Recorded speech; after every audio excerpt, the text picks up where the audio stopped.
네, 오늘 우리가 함께 살펴볼 말씀은 출애굽기 10계명에 나와 있는 살인하지 말라라는 이 구약의 율법에 대한 바른 해석을 해주시는 예수님의 산상수훈의 한 부분입니다.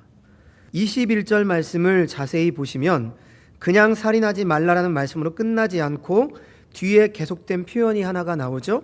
자, 우리 함께 21절 말씀 읽어볼까요? 함께 읽습니다. 옛사람에게 말한 바 살인하지 말라.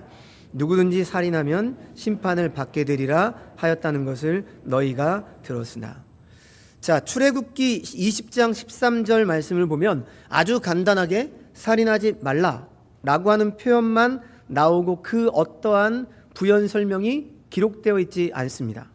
그런데 오늘 본문을 보시면요, 누구든지 살인하면 심판을 받게 되리라 라고 하는 이 부연적인 문구가 하나 더 추가되어 있음을 우리는 확인할 수 있습니다. 자, 그렇다면 왜 예수님께서 지금 이렇게 10계명의 6번째 계명인 살인하지 말라라는 이 말씀에 더 지금 이 설명을 추가하여 말씀을 하고 계신 것일까요? 여러분, 그런데요, 이것은 실제로 예수님께서 자신의 마음대로 추가하여 말씀하신 것이 아닙니다. 바로 그 당시에 율법을 이렇게 가르치는 율법 교사들이 자신들 마음대로 이 율법에 추가적인 문구를 넣어서 바꿔버렸다라고 하는 것을 지적하고 계신 말씀입니다. 어떻게 알 수 있냐면요, 21절 하반절의 표현을 보면 우리가 알 수 있죠. 너희가 들었으나 이렇게 기록하고 있죠. 자, 그러니까 지금 이 말씀을 통해서 알 수 있는 것은 무엇입니까? 유대 종교 지도자들이 살인하지 말라라고 하는 이 계명에다가 살인을 하면 심판을 받는다라는 이 표현을 지금 삽입을 시켜서 계명을 바꿔 놓아서 심판의 항목을 추가시킨 거예요. 사실 유대 랍비들이 살인하지 말라는 이 계명에 살인을 하면 심판을 받는다 이렇게 추가한 것은요, 사람들에게 처벌에 대한 그 두려움을 주어서 살인을 하지 못하게 하려고 하는 그런 의도가 있는 것으로 보여집니다. 물론 이런 의도 자체로만 우리가 생각해 볼 때에는 그다지 나쁜 것처럼 보이지 않죠. 그러나 아무리 그 의도가 인간 편에서는 정당해 보일지라도요, 이 하나님의 말씀을 인간적인 의도로 변형을 시키고 왜곡을 시키는 것은 하나님 편에서 죄악된 행동입니다. 그리고 이렇게 하나님의 율법에 인간적인 어떤 생각과 뜻을 추가함으로 결과적으로 하나님께서 의도하시고자 했던 율법의 온전한 정신을 비틀어버리고 왜곡하는 결과를 가져오게 된 것이죠. 자, 성도 여러분, 하나님께서 출애굽기에서 살인하지 말라라고 간단하게 말씀하신 의미가 뭘까요? 이것은 살인이라고 하는 죄에 대한 하나님의 단호한 뜻입니다. 마치 이런 거 있잖아요. 우리가 어떤 사람들에게 어떤 훈계를 하거나 가르치거나 특별히 자녀들에게 어떤 이야기를 할 때 구구절절 설명하기도 하죠. 야, 너 왜 물건을 이렇게 하고 저렇게 하고 막 뭐라고 하면서 혼내요. 근데 한 번은 진짜 화가 나고 그러면 어떻게 하죠? 하지 마. 뉘앙스 아시겠습니까? 너 그러면 안 돼. 마치 이런 거란 말이죠. 살인하지 말라라고 하는 그 단호한 한마디에는 모든 게 들어있어요. 우리는 그 말씀에 두려워 떨어야 되죠. 어떤 면에서. 다시 말해서 아무 설명 없이 살인하지 말라라고 하심으로 하나님께서는 어떠한 이유로도 살인을 용납하지 않으신다. 그리고 살인이라고 하는 죄에 대한 하나님의 단호함과 혐오함을 분명하게 이 한 구절에 나타내고 계신 겁니다. 10계명이 왜 이렇게 짧을까? 단호함이 있는 거죠. 타협함이 없는 겁니다. 즉, 살인이라고 하는 것은 하나님께 대한 범죄가 되는 것이고 하나님께서는 결코 이 죄를 묵과하지 않으시겠다라고 하는 의지가 담긴 표현이죠. 그러나 이 당시에 유대 랍비들은 어떻게 했습니까? 이 문구에다가 살인을 하면 심판을 받게 된다 이렇게 함으로 어떻게 만들어버렸어요? 살인이라고 하는 것을 법적인 판단에 넘기는 결과를 가져오게 만들었어요.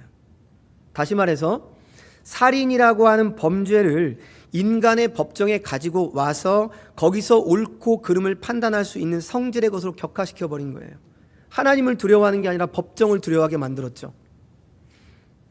바로 이 점이 유대 지도자들의 율법의 왜곡으로 일어난 첫 번째 문제점입니다. 첫 번째 문제점 무엇입니까? 하나님의 심판을 두렵고 중요하게 여긴 것이 아니라 어느 순간부터 인간의 법적 판단을 더 두렵고 중요하게 생각하게 만든 것이죠. 자, 또한 두 번째입니다. 유대 지도자들의 율법의 왜곡으로 인한 두 번째 문제점 무엇입니까? 바로 살인이라고 하는 죄의 범주를 단순히 사람의 생명을 해하는 것으로만 국한을 시켰다는 점입니다. 창세기 9장 6절 말씀을 보십시오. 어떻게 말씀합니까? 우리 같이 한번 읽어볼까요? 무릇 사람의 피를 흘리면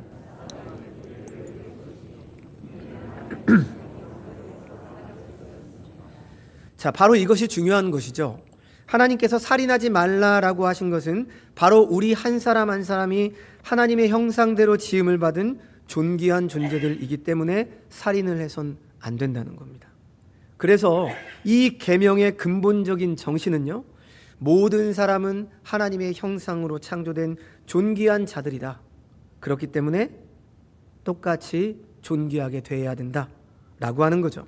내가 화가 난다고 해서, 내가 그리고 높은 위치에 있다고 해서, 내가 더 많은 것들을 가지고 있다고 해서 함부로 다른 사람을 때리거나 혹은 욕을 퍼붓거나 인격적으로 모독을 한다면 그 사람을 욕하는 것이 아니라 바로 그 사람을 창조하신 하나님을 욕하는 것이 되는 것입니다.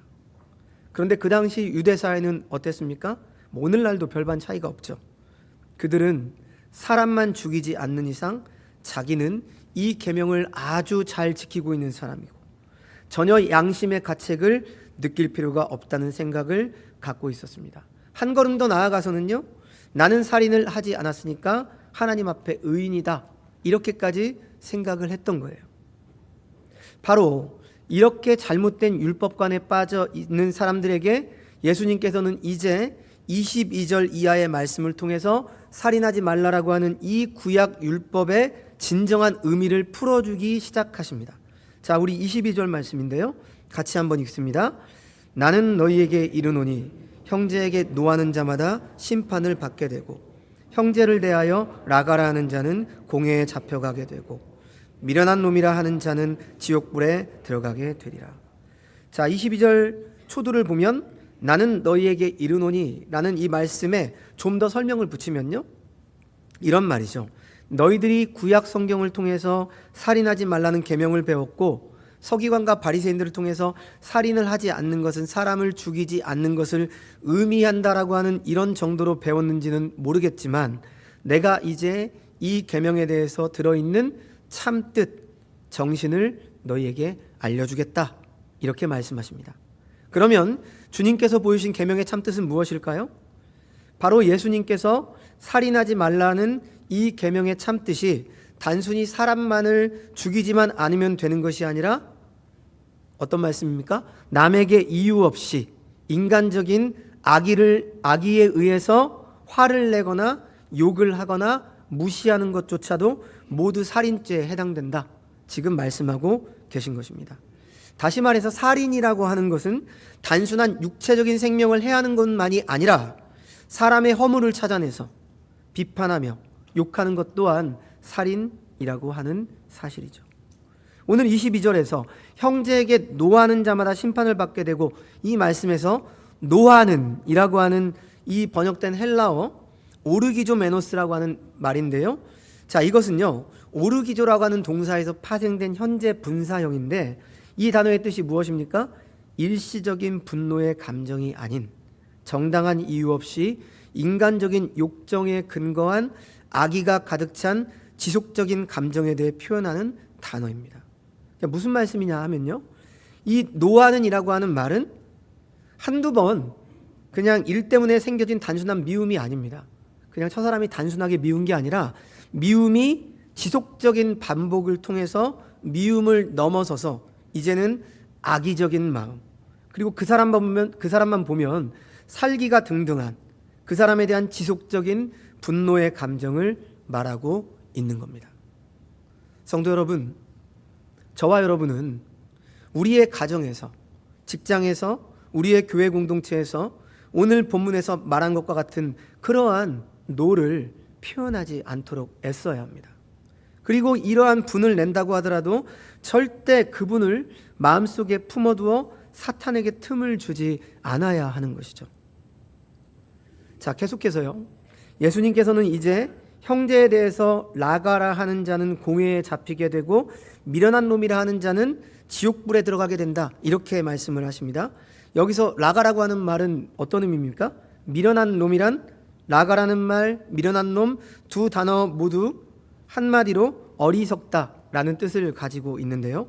먼저 라가는 머리에 대한 욕설로 멍텅구리, 돌대가리 이렇게 말하는 것입니다. 그러니까 남의 존재 가치를 부정하는 비웃는 표현들이죠. 우리가 자주 하는 표현들이죠. 그래서 예수님께서는 이렇게 욕설을 하는 자들은 공회에 잡혀도 마땅하다는 거예요. 여기서 공회가 뭡니까?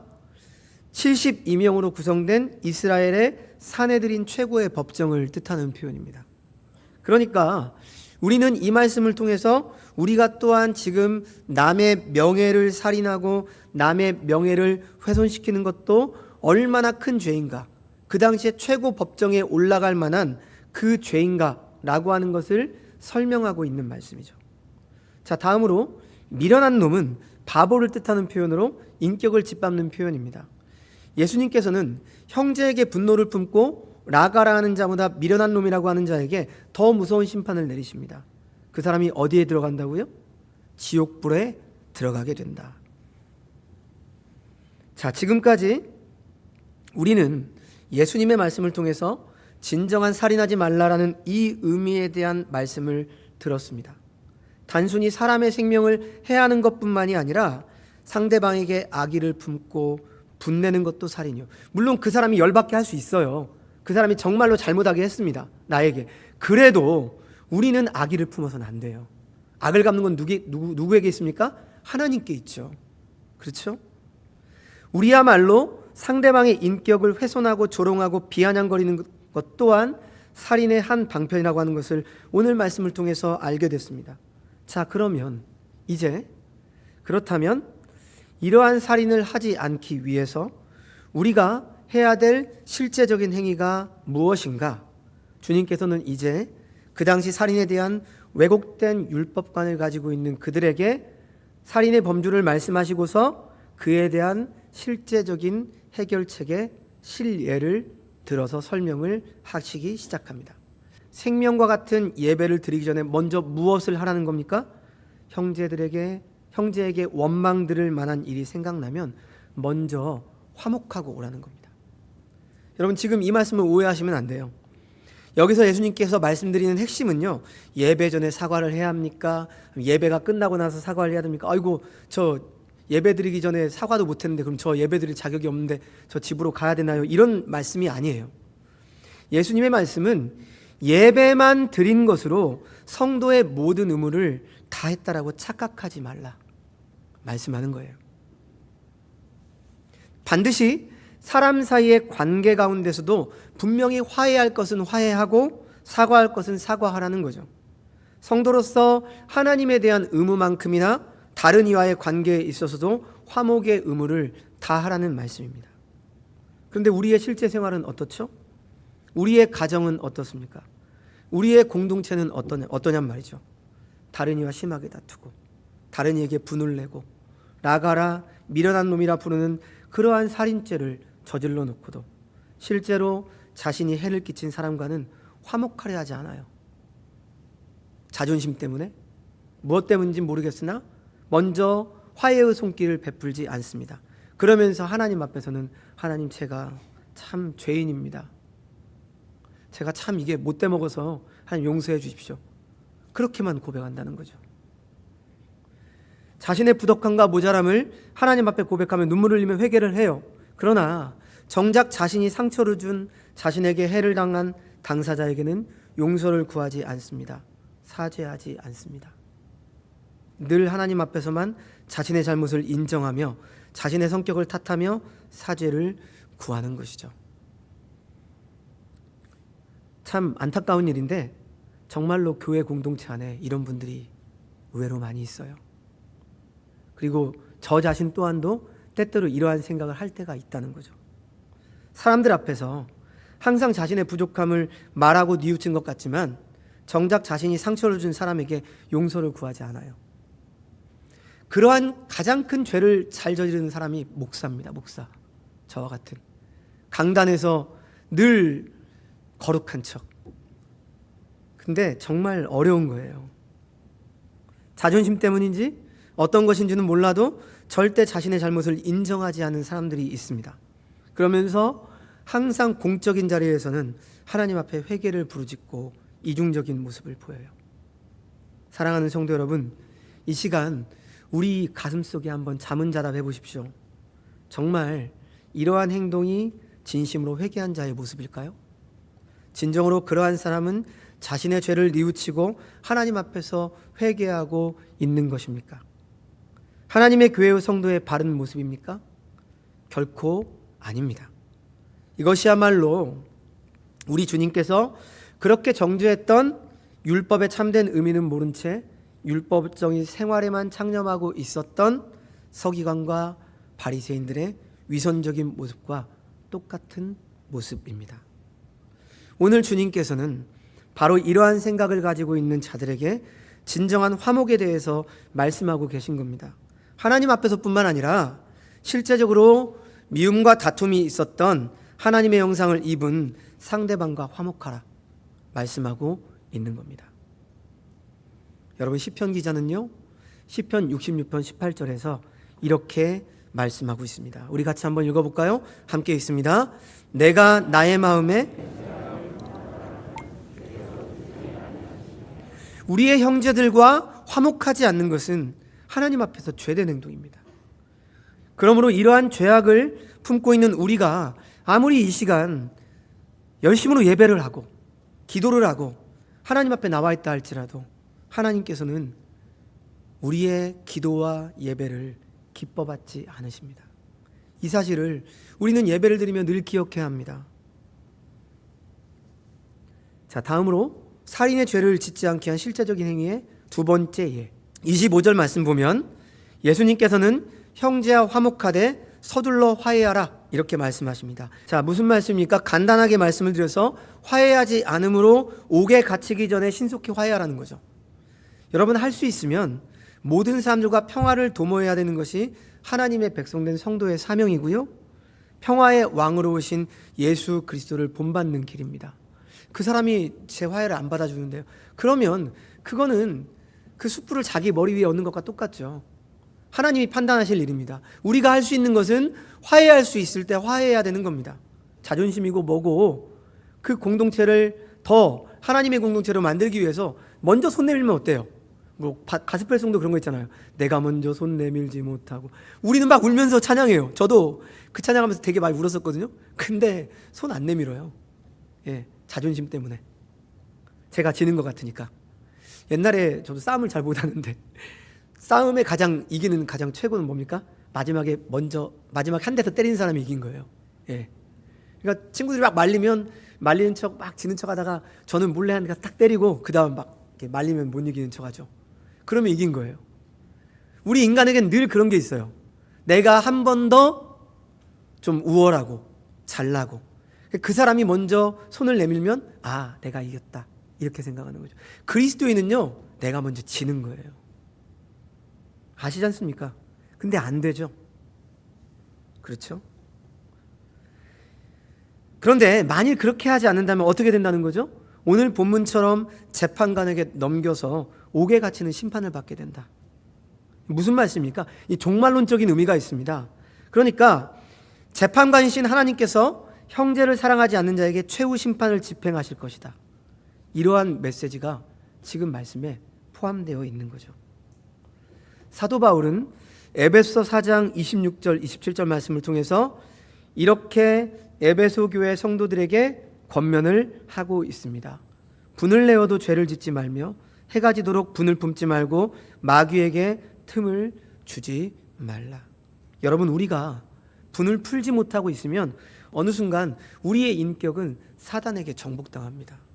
내 인격이 지배당해요. 그리고 이렇게 사단에게 지배당하는 동시에 우리의 인격은요, 점점 추하고 거짓을 일삼는 인격으로 더럽혀지기 시작합니다. 아무리 좋은 것으로 치장을 해도 우리의 인격은 망쳐지는 거죠. 그러므로 사랑하는 성도 여러분, 해가 지기 전에 분을 푸십시오. 아직 기회가 있을 때 화해하십시오. 지금이 바로 그때입니다. 여러분의 인생의 길을 걸어가고 있는 이 시간, 여러분의 생명이 있을 때 사화하시기 바랍니다. 죽음의 침상에서 뒤늦게 화해하려고 하지 마십시오. 쓰라린 후회를 안고 생명을 마치기 전에 하나님 앞에 불리움을 받는 마지막 순간에 문제를 해결하려고 하지 마십시오. 하나님의 심판대 앞에 섰을 때 그때서야 비로소 내 잘못되었던 인생의 모든 길을 변명하려고 하지 마십시오. 지금 이 시간이 바로 화해할 시간입니다. 자, 이제 마지막 말씀입니다. 예수님께서는 26절 말씀을 통해서 지금껏 말씀하신 형제와의 화목에 대해서 결론적으로 이렇게 정리를 하고 계십니다. 26절 말씀 같이 읽습니다. 진실로 내게 이르노니 내가 한 푼이라도 남김이 없이 결코 거기서 나오지 못하리라. 자, 여기서 한 푼이라고 하는 것은 그 당시 로마 화폐에서 가장 적은 단위, 구리동전이죠. 즉 예수님께서는 이렇게 값어치가 미미한 동전의 비유를 들어서 아무리 사소한 일일지라도 반드시 형제와 화해함으로 올바른 관계를 유지하는 것이 천국 백성의 의무다, 이렇게 말씀하신 것입니다. 말씀을 마칩니다. 고린도전서 8장 11절과 12절 말씀에서 사도 바울은 형제에게 죄 짓는 것이 얼마나 큰 죄인지 이렇게 말씀합니다. 우리 함께 말씀을 읽겠습니다. 그는 그리스도께서 위하여 죽으신 형제라.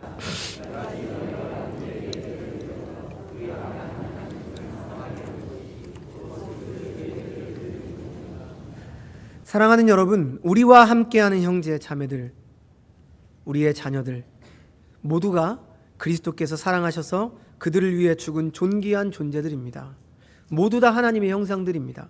그러므로 우리는 하나님의 형상인 우리의 형제들에게 육체를 해하지 않는 동시에 영혼을 죽이는 언어적이고 인격적인 살인을 하지 않아야 할 것입니다. 왜 그렇습니까? 바로 그리스도의 형제에게 잘못하는 것은 곧 그리스도에게 죄를 짓는 것이기 때문에 그렇습니다. 이것이 분명한 하나님의 말씀인데도 불구하고 지금 예수님 시대의 유대인들이 하나님의 형상대로 지음받은 형제를 무시하고 자신은 살인을 저지르지 않았기 때문에 의롭다고 스스로 여기는 잘못에 빠져 있듯이 우리 오늘 시대를 살아가고 있는 우리 역시 그리스도인의 형제된 주변의 사람들에게 분노하고 고의적으로 악담을 하고 말과 행동으로 그들의 인격을 살인하면서도 정작 그들과 화목하려 하지 않으려고 하고 외식적인 신앙 행위에만 빠져있는 우리들의 모습이라면 우리는 이 시간 이 말씀을 들으며 진정으로 돌아보아야 할 것입니다. 곧 얼마 안 남았죠. 연말이. 좋은 때 아니겠습니까? 손을 내미시고 그리스도의 사랑으로 그 사람을 품고 화해하십시오. 오늘 이 시간 이 말씀을 기억하며 내 자신이 화목하지 못한 사람이 있다라고 한다면 속히 그에게로 가서 화해하고 주님의 명령의 말씀을 준행하시는 우리가 되기를 소망합니다. 예수님께서는 산상수훈을 시작하시면서 성도의 8가지 복, 8복이죠. 이 8복에 대해서 말씀을 하시는데요. 7번째 복이 바로 이 말씀입니다. 어떤 말씀인지 아십니까? 화평케 하는 자는 복이 있나니 하나님의 아들이라 일컬음을 받을 것이며, 바로 우리의 가정과 교회와 일터와 삶의 모든 영역에서 하나님의 아들로서 서로 화목함으로 화평을 누리며 살아가시는 저와 여러분이 되시기를 주님의 이름으로 간절히 축원합니다.